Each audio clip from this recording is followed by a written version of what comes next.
We are given the linear function f of x equals negative 2x plus 5.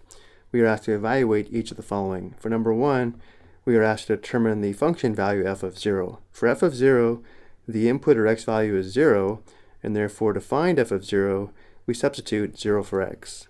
So because f of x equals negative 2x plus 5, f of 0 equals negative 2 times 0 plus 5. Again, notice how we substituted 0 for x into the function rule. And now we simplify. We multiply before adding. Negative 2 times 0 is 0. This simplifies to 0 plus 5, which equals 5. So we now know that f of 0 is equal to positive 5.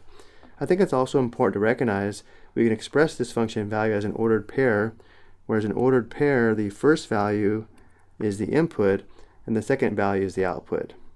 And because 0 is the input and 5 is the output, f of 0 equals 5 can be represented by the ordered pair 0, 5. This is important because if we graph the linear function f of x equals negative 2x plus 5, the point 0, 5 will be a point on the line.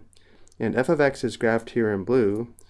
Notice how the point given by the ordered pair 0, 5 is this point here, the vertical intercept, which of course is a point on the line.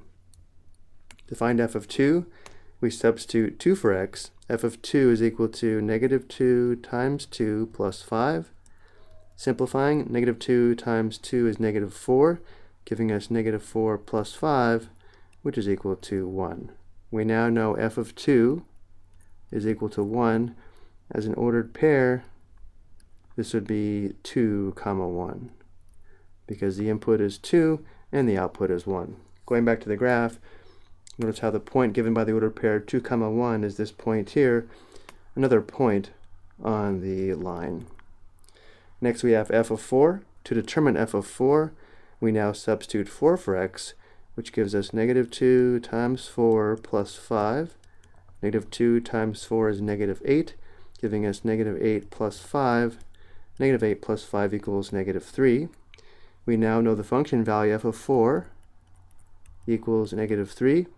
As an ordered pair, we can write this as 4, negative 3. Going back to the line, the point given by the ordered pair 4, negative 3 is this point here. Once again, another point on the line. And finally, we have f of negative 1.